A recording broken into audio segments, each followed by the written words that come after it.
네, 여러분 안녕하십니까? 오늘은 ESV 성경 공부 시리즈 사무엘 3하 4과입니다. 본문은 사무엘상 8장부터 15장으로 제목은 사울 왕의 즉위와 버림받음입니다.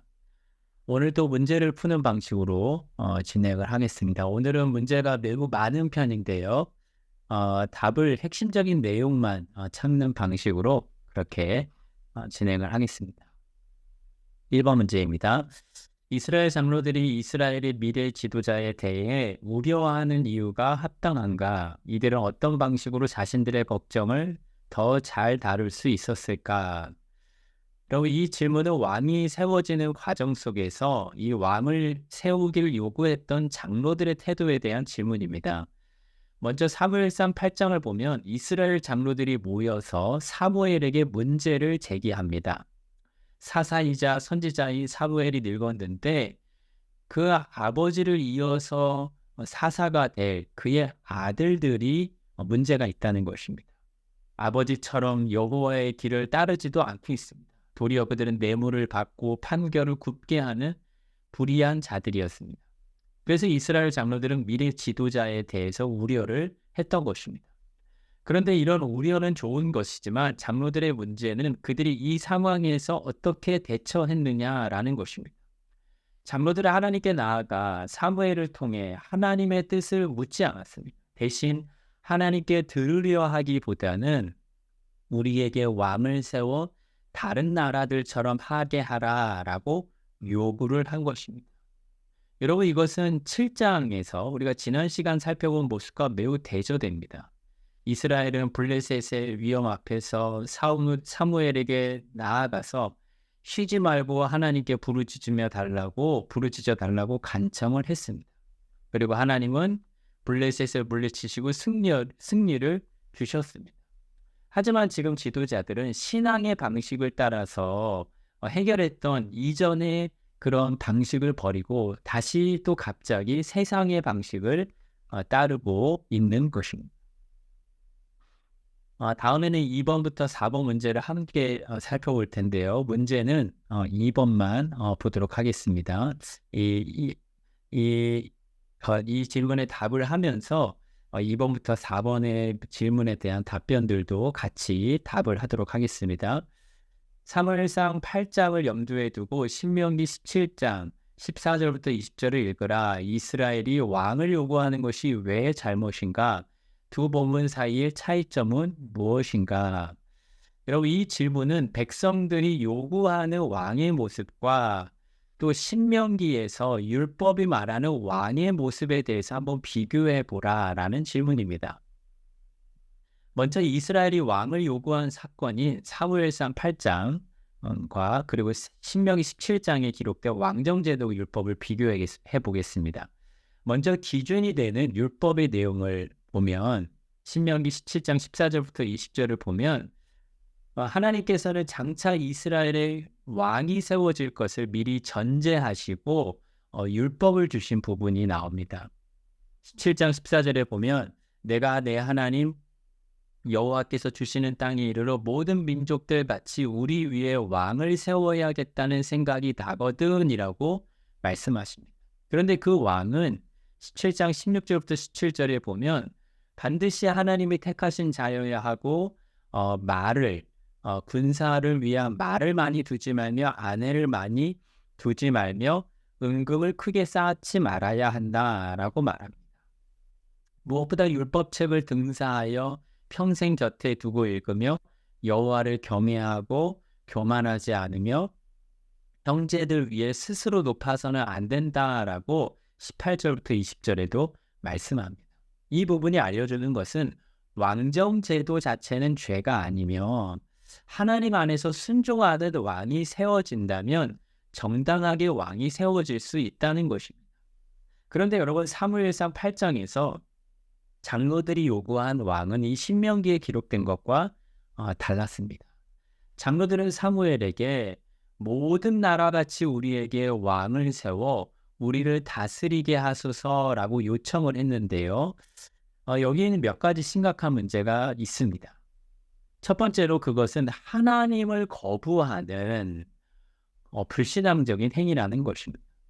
여러분 1번 문제에서도 우리가 보았지만 장로들은 하나님께 어떠한 이 문제에 대해서 다음에 지도자가 없는 것에 대해서 하나님께 물으려고 하거나 스스로 회개하기보다는 왕정 제도를 통해서 문제를 해결하려 했고 무엇보다도 인간적이고 군사적인 힘을 의지하려 하고 있습니다. 사실 바로 앞선 7장에서 지난 시간 보았듯이 이스라엘은 미스바에서 회개하고 사무엘의 기도를 통해 하나님은 큰 우레를 내리시고 블레셋을 전쟁 가운데 무찌르는 승리를 경험케 하셨습니다. 그리고 이스라엘 역사를 보면 하나님의 애굽과 가나안 족속을 무찌르신 왕이십니다. 하지만 백성들은 이러한 것들은 외면한 채 인간 왕이 나가서 자신들의 전쟁을 대신해 주기를 요구하고 있습니다. 그래서 여호와 하나님께서 사무엘에게 이렇게 말씀하시죠. 그들이 너를 버림이 아니라 나를 버려서 왕이 되지 못하게 하려는 것이다. 그러니까 왕을 세우지만 이 왕을 요구하는 백성들의 마음의 동기는 하나님을 버리고 있는 불신앙적인 행위라는 것입니다. 두 번째로는 이방 나라를 모방하려는 욕망입니다. 그들은 두 번이나 모든 나라와 같이라고 말합니다. 자신들도 다른 민족처럼 되기를 원했습니다. 사실 하나님께서 이스라엘을 선택하신 이유는 바로 다른 나라들과 구별되는 제사장 나라와 거룩한 백성이 되게 하시려는 것이었습니다. 그럼에도 불구하고 이스라엘 백성의 장로들은 하나님의 백성이라는 이 독특한 정체성을 기억하지 못하고 세속적인 길을 따르려 한 것입니다. 그러니까 백성들은 단순히 왕정 제도를 요구한 것이 아닙니다. 도리어 신정국가로서 왕이신 하나님이 다스리시는 그 나라로서의 본질을 버리고 왕 대신 하나님을 버리고 인간 왕을 의지하려는 그런 불신앙적인 행위였습니다. 그렇다면 여러분, 이 잘못된 요구에 대해 하나님은 그리고 사무엘은 어떻게 반응했을까요? 바로 그는 왕을 요구하는 백성들에게 엄중한 경고를 합니다. 특히 8장 11절에서 너희를 다스릴 왕의 제도는 이러하니다 라고 말하며 10절부터 18절까지 6번이나 반복되는 단어가 있는데 그것은 바로 락하흐, 치하다라는 단어입니다. 11절에 보면 너희 아들들을 데려다가 취하여 그 병과 말을 어거하게 할 것이다. 그리고 13절에 너희 딸들을 데려다가 취하여 향료 만드는 자와 요리하는 자로 삼을 것이다. 또한 14절에 너희 밭과 포도원과 감람원의 제일 좋은 것을 가져다가 취할 것이다. 너희 곡식과 포도원의 소산의 10분의 1을 거두어 취할 것이다. 너희 노비와 가장 아름다운 소년과 나귀들을 끌어다가 취할 것이다. 너희 양떼의 10분의 1을 거두어 취할 것이다 라고 말했습니다. 그리고 이 반복은 무엇을 보여줍니까? 왕은 백성에게 주는 존재가 아니라 계속해서 빼앗고 취하는 존재가 될 것이라는 경고입니다. 그래서 결국 너희가 그날에 너희의 택한 왕을 인하여 부르짖되 그날에 여호와께서 너희에게 응답하지 않을 것이라는 무서운 경고를 18절에서 말씀하고 있습니다. 여러분 이것은 여호와 하나님과 이 사라 왕의 극명한 대조를 보여주는 것입니다. 하나님은 어떤 분이시죠? 주시는 분이십니다. 베풀고 은혜를 베푸십니다. 출애굽에서도 하나님께서 그 출애굽의 구원을 통해 해방과 구원을 주셨고 광야에서 만나와 물을 주셨고 약속의 땅을 주셨습니다. 그리고 방금 전에도 7장에서 미스바에서 회개하자 하나님은 전쟁에서 구원을 주셨습니다. 하지만 인간 왕은 백성에게 취하고 또 취하며 백성들을 심지어 자기의 종으로 삼는 그런 취하는 왕이다. 그래서 여러분 이 부분에서 우리가 기억할 것은 이스라엘 백성들이 단순한 정치 제도로서 왕을 요구한 것이 아니라 하나님을 버리고 세상을 따르려는 불신앙적인 마음으로 왕을 요구했는데 이것에 대해서 분명히 하나님께서 경고하셨다라는 것이 질문에 대한 답이 되겠습니다. 그럼 우리 한번 5번 문제를 풀어보도록 하겠습니다. 우리는 하나님이 이스라엘에게 그들이 원하는 왕을 주시는 것을 어떻게 이해해야 하는가? 여러분 사무엘상 8장에서 하나님께서 이스라엘에게 그들이 원하는 왕을 주신 사건은 로마서 1장의 말씀과 이 일맥상통하는 내용입니다. 바울은 로마서에서 이렇게 말씀합니다. 1장 24절에 그러므로 여호와께서 그들을 마음의 정욕대로 더러움에 내버려 두셨다. 그리고 1장 26절에 이 때문에 하나님께서 그들을 부끄러운 욕심에 내버려 두셨으니 라고 말씀합니다. 또한 28절에서는 또한 그들이 마음에 하나님 두기를 싫어하며 하나님께서 그들을 그 상실한 마음대로 내버려 두셨다라고 되어 있습니다. 여러분 여기서 반복되는 표현은 하나님께서 내버려 두셨다입니다. 곧 인간이 하나님을 거부하고 자기 욕망을 따를 때 하나님은 때로는 억지로 막지 않으시고 그 욕망을 그대로 허락하심으로써 그리고 그 결과를 통해 스스로의 죄와 스스로의 반역과 하나님을 향한 불의를 깨닫게 하신다는 것입니다. 이것이 하나님의 일하시는 하나의 징계의 방식이고 심판의 방식이라는 것입니다. 사무엘상 8장의 상황도 사실 똑같습니다. 이스라엘 백성들이 왕을 요구했을 때 하나님은 그들의 요구가 잘못되었음을 분명히 말씀하시고 경고하시지만 그럼에도 불구하고 하나님은 사무엘에게 그들의 말을 듣고 왕을 세워주라고 하신 것입니다. 이는 곧 하나님께서 그들의 불신앙적인 요구를 허락하심으로써 그 선택이 가져올 쓰라린 결과를 직접 경험하게 하시려는 것입니다. 여러분 시편 116편 15절에도 이와 같은 원리를 보여줍니다. 여호와께서 그들이 요구한 것을 그들에게 주셨을지라도 그들의 영혼은 파리하게 하셨도다. 이스라엘 백성들이 광야에서 탐욕을 부릴 때 하나님은 그들이 원하는 고기를 음식을 주셨습니다. 하지만 그 결과는 기쁨과 만족이 아니라 오히려 영혼의 쇠약함과 심판이었습니다. 원하는 것을 받았지만 그것이 그들의 생명을 살린 것이 아니라 오히려 그들의 육체와 영혼을 병들게 했던 것입니다. 여러분 하나님은 때로 백성들이 고집을 부리고 불신앙적인 이 욕망을 부리면 그들이 원하는 것을 허락하십니다. 그들이 진정으로 원하는 것을 주시되 그것이 얼마나 쓰라림으로 그들에게 다가오는지를 알게 하시는 것입니다. 이것은 하나님이 무력하신 것이 아닙니다. 도리어 자기 백성들을 훈계하시고 징계하시려고 그렇게 하시는 것입니다.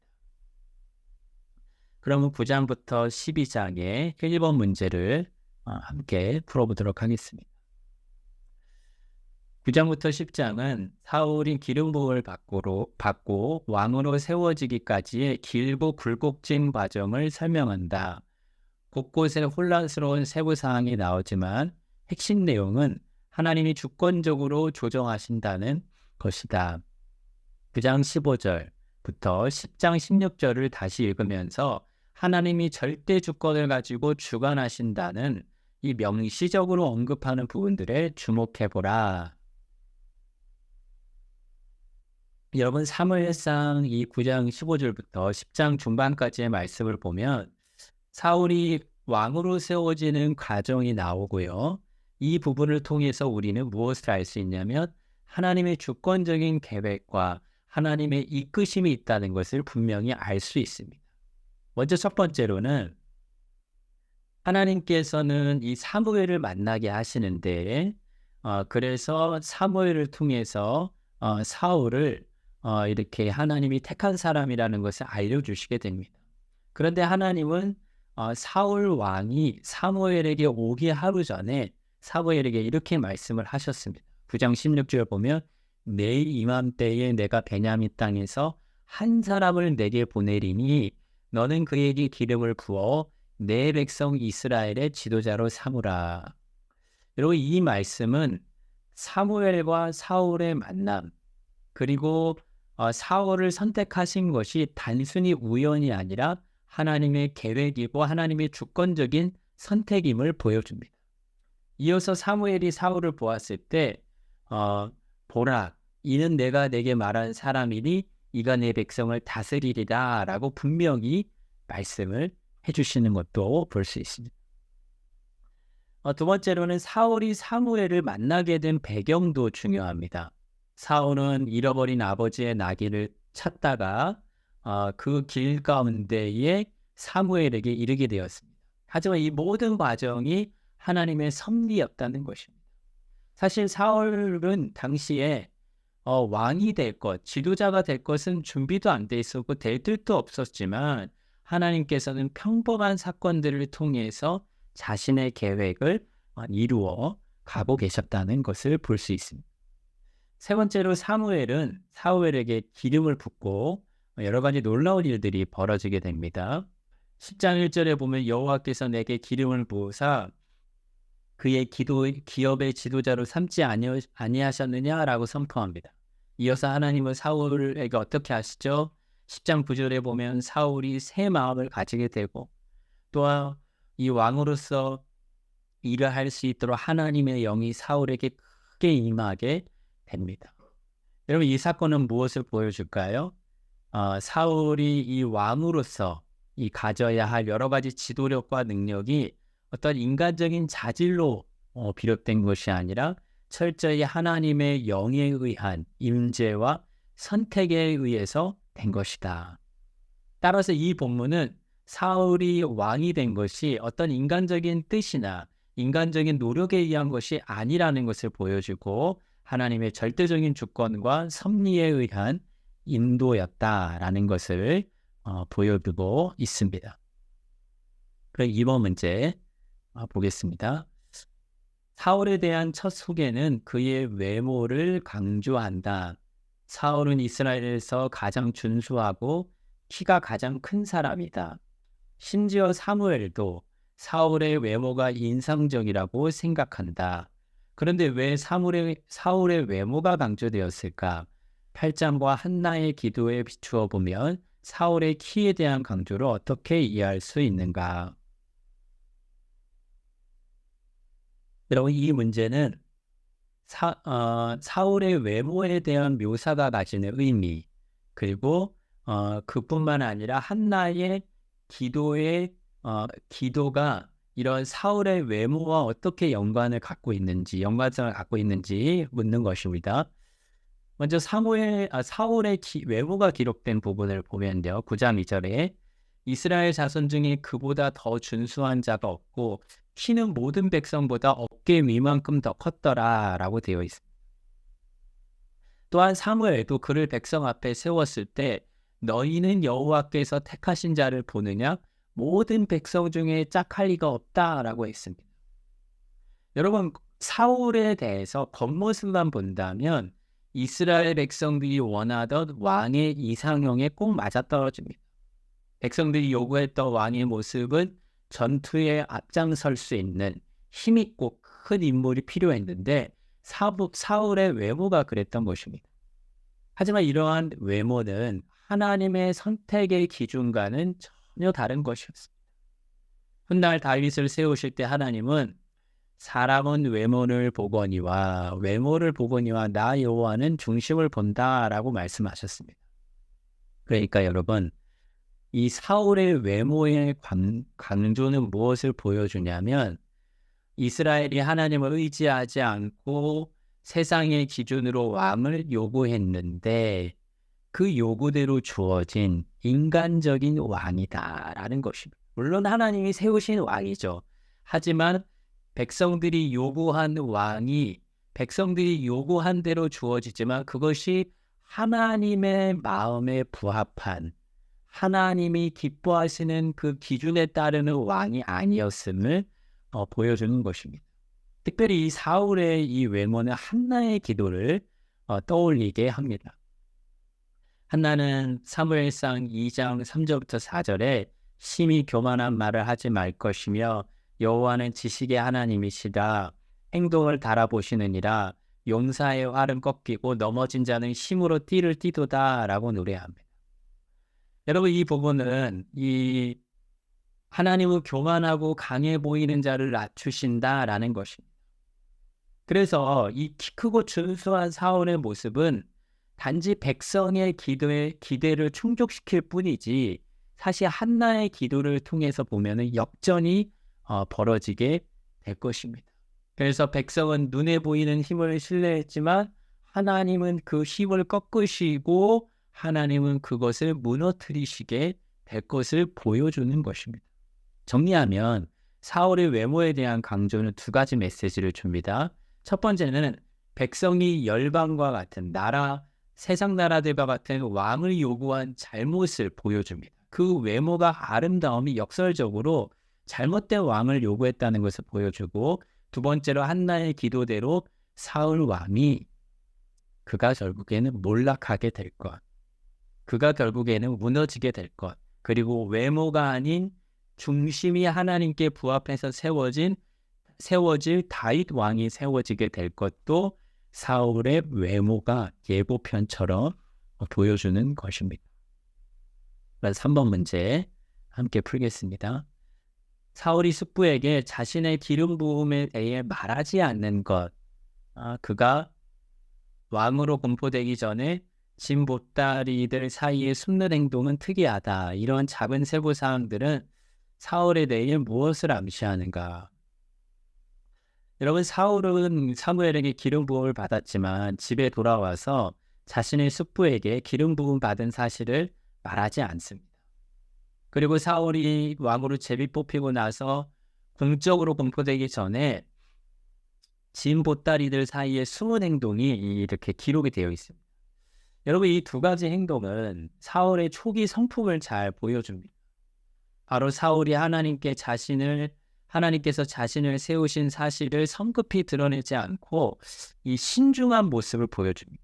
이것은 긍정적으로 본다면 하나님의 때를 기다리고 하나님 앞에서 자신을 낮출 줄 아는 겸손함과 조심성을 보여줍니다.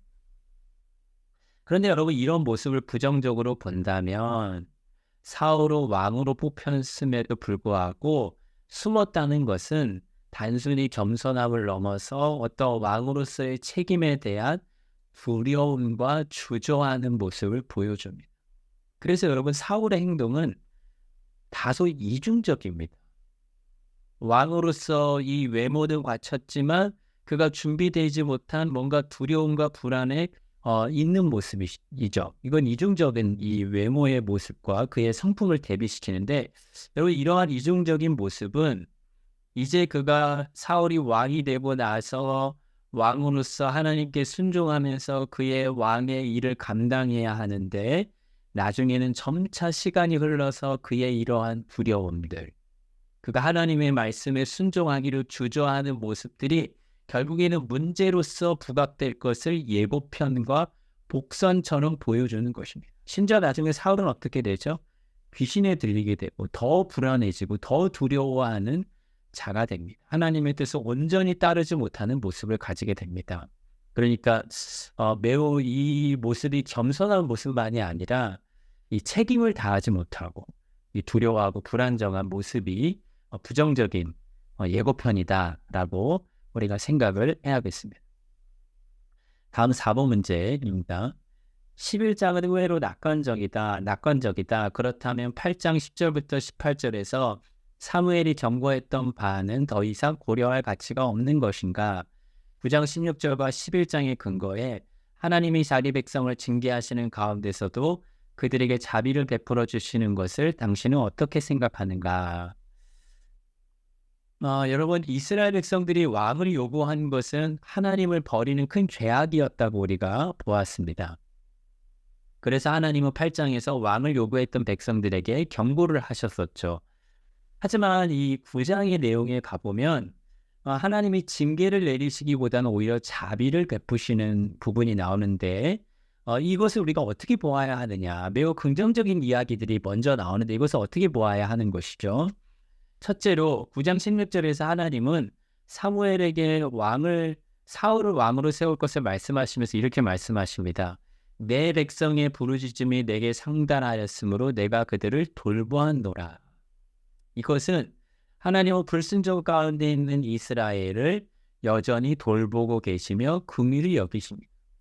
그리고 실제로 11장에서 하나님의 영이 그들에게 사울에게 크게 임하여서 길르앗 야베스를 구원하게 하심으로 백성들은 전쟁에서 하나님의 구원을 경험하게 됩니다. 여러분, 우리는 이 두 사건들, 하나님께서 그들을 돌보겠다라는 말씀과 전쟁에서 구원받은 사건은 인간이 잘못된 선택을 하고 있음에도 불구하고 하나님은 자신의 주권과 계획 속에 자비를 베푸신다. 자기 백성들을 보호하시고 뜻을 이루신다는 것도 보여줍니다. 그러니까 하나님의 긍휼과 하나님의 일하심을 너무 극단적으로만 우리가 보아서는 안 된다. 하나님은 이렇게 자신의 계획 가운데 필요한 자비와 긍휼을 베푸신다라는 것을 우리가 생각해야겠습니다. 다음은 이제 13장부터 15장의 1번 문제를 한번 보겠습니다. 13장은 블레셋과의 전투에서 성공을 거두는 이야기로 시작한다. 인간적으로 말하면 누가 이 승리를 이끌었는가? 누가 이 승리의 공을 차지하는가? 여러분, 사무엘상 13장을 보면 블레셋과의 전투에서 승리를 이끈 사람은 요나단이었습니다. 그러니까 최초의 승리를 이끈 인물이 사울 왕이 아니었던 것입니다. 본문은 13장 3절에 보면 요나단이 게바에 있는 블레셋 사람들의 수비대를 침해라고 되어 있습니다. 그러니까 공격을 시작하고 성과를 거둔 이는 사울의 아들 요나단이었고 그의 행동이 전투의 불씨를 지폈던 것입니다. 하지만 이 승전 소식이 백성들에게 전해질 때 어떻게 전해지냐면 사울의 승리로 전해집니다. 13장 4절에 보면 온 이스라엘이 사울이 블레셋 사람들의 수비대를 친 것과 이스라엘이 블레셋 사람들의 미움을 받게 되었다함을 듣고 그 백성이 길갈로 모여 사울을 따르니라.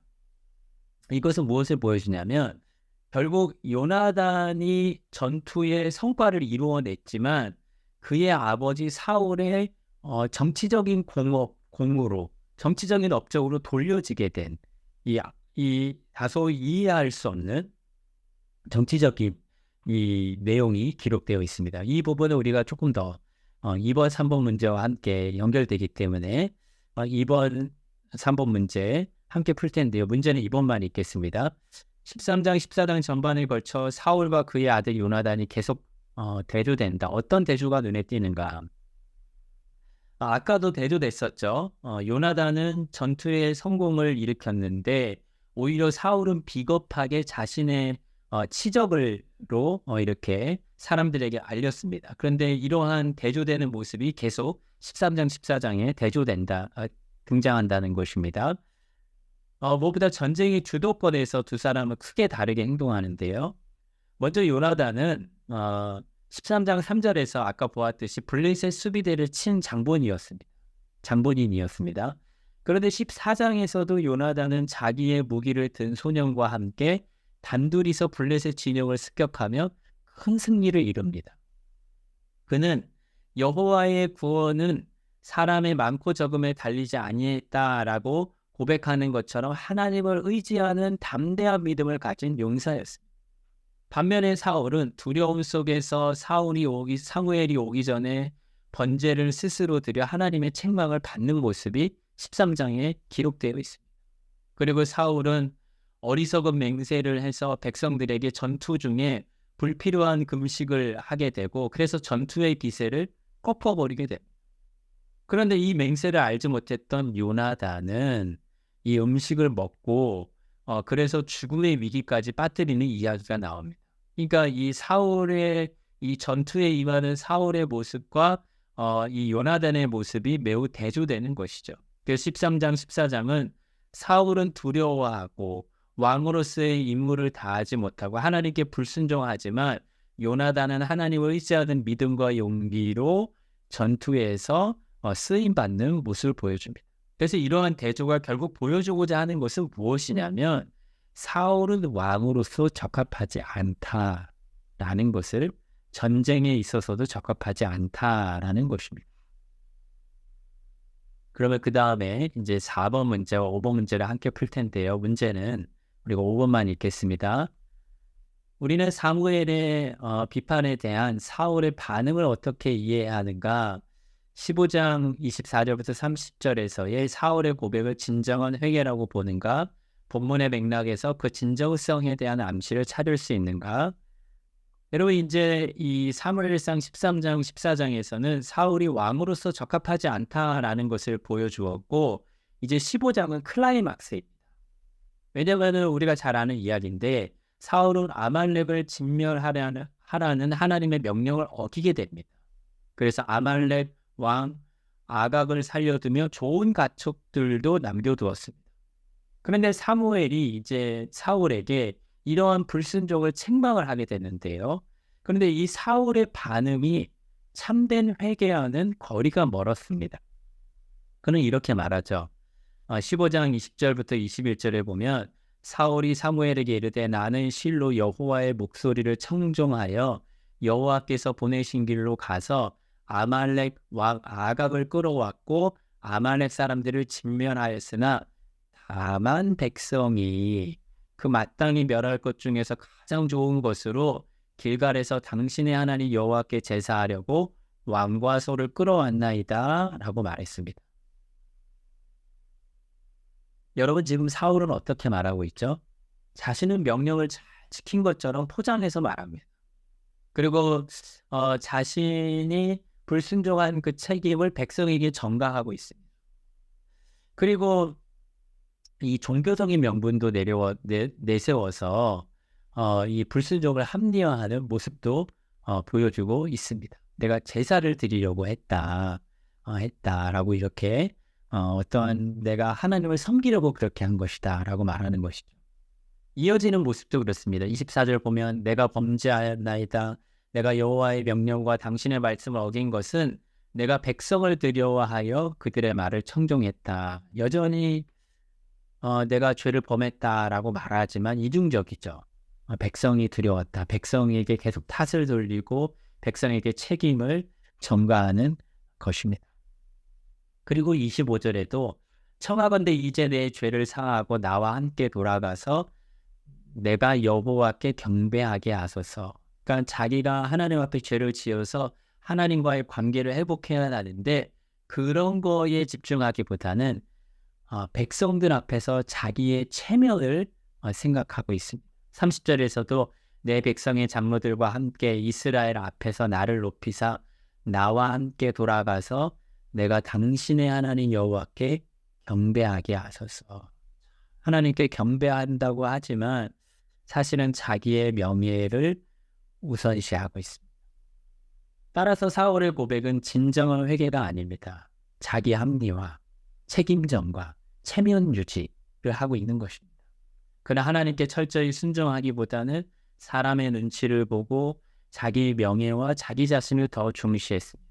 결국 하나님께서는 15장에서 그를 버리시게 되죠. 그만 버리시는 게 아니라 그의 왕조를 버리시게 됩니다. 여러분 이 사건이 보여주는 것은 순종이 얼마나 제사보다 나은지, 제사를 드리려고 좋은 짐승들을 남기는 것보다 순종이 낫다라는 것이 얼마나 하나님이 원하시는 것인지, 하나님이 참으로 우리에게 원하는 것이 완전한 순종이라는 것을 우리에게 알려주고 있습니다. 그래서 여러분 우리가 오늘은 이 사울 왕이 이렇게 백성들의 불신앙적인 요구에 의해서 세워지고 또 그리고 사울이 어떻게 그들에게 왕으로서 적합하지 않은 모습을 보여주고 그리고 버림받는지 이러한 이야기를 우리가 쭉 살펴봤는데요. 우리가 오늘의 이야기를 크게 두 가지로 한번 적용해 봤으면 좋겠습니다. 첫 번째는 백성들의 관점에서 왕을 요구했던 것을 그대로 들어주신 하나님. 우리는 이것을 이렇게 생각할 수 있습니다. 심판적 허용이다. 그러니까 하나님이 원하는 것을 주시지만 우리를 징계하신다. 호세아 13장 11절에 보면 내가 분노함으로 내게 왕을 주고 진노함으로 패하였노라. 우리가 참 인생을 살아가다 보면 항상 올바른 선택을 하는 것은 불가능합니다. 그것은 참 그렇게 원하지만 우리가 그렇게 원하고 그것을 추구해야겠지만 우리는 불신앙적인 선택과 때로는 인간적인 선택과 세상적인 선택을 하게 됩니다.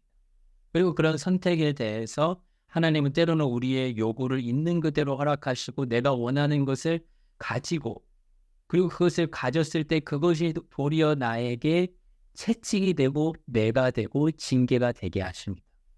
그리고 비로소 우리는 그것이 내가 원하던 결과대로 돌아오지 않을 때 우리 자신을 반성할 수 있게 됩니다. 성찰할 수 있게 됩니다. 그리고 내가 원하는 대로 내가 지혜롭게 생각하는 대로 선택하는 것을 버리게 되고 우리의 옛사람과 우리의 정욕과 우리의 욕망들을 점점 죽이시고 하나님을 의지하게 하시는 것입니다. 여러분 우리가 원하는 것이 있습니까? 여러분 원하는 것이 있습니까? 그것이 정말 하나님이 원하는 것입니까? 그리고 내가 원하는 것을 가지게 되셨다면 그 가지게 된 것이 정말 우리의 영혼을 행복하게 만들어주고 있습니까? 우리가 원하는 것을 갖게 되는 것, 과연 우리의 삶 속에 어떤 것들이 있는지 한번 돌아보면 좋겠습니다. 두 번째로는 진실한 회개에 대해서 적용하면 좋겠습니다. 사람은 누구나 다 범죄하죠. 이 세상에서 범죄하지 않는 사람은 없습니다. 하지만 우리가 어떠한 태도로 회개하고 있는가?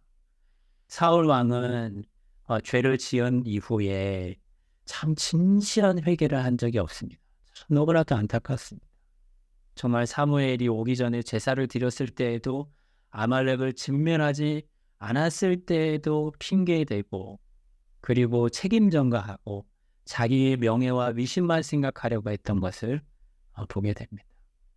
하지만 우리가 정말 진실하게 회개할 때는 하나님이 나를 낮추신다 할지라도 내가 가진 것을 버리게 하시고 내가 가진 모든 것들을 놓게 하신다 할지라도 하나님을 붙들고 하나님의 은혜를 붙들면서 비천해지고 천해진 자리에서도 하나님을 소망하는 자세를 가지는 것입니다.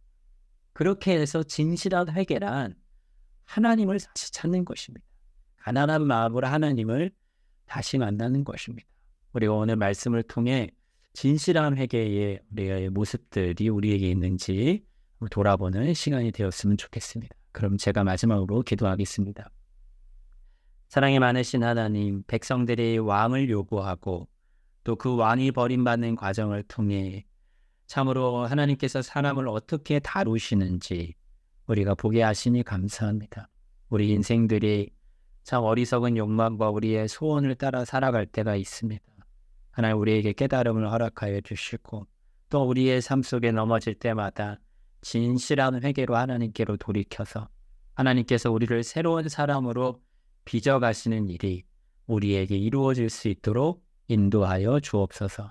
감사하며 예수님의 이름으로 기도합니다. 아멘.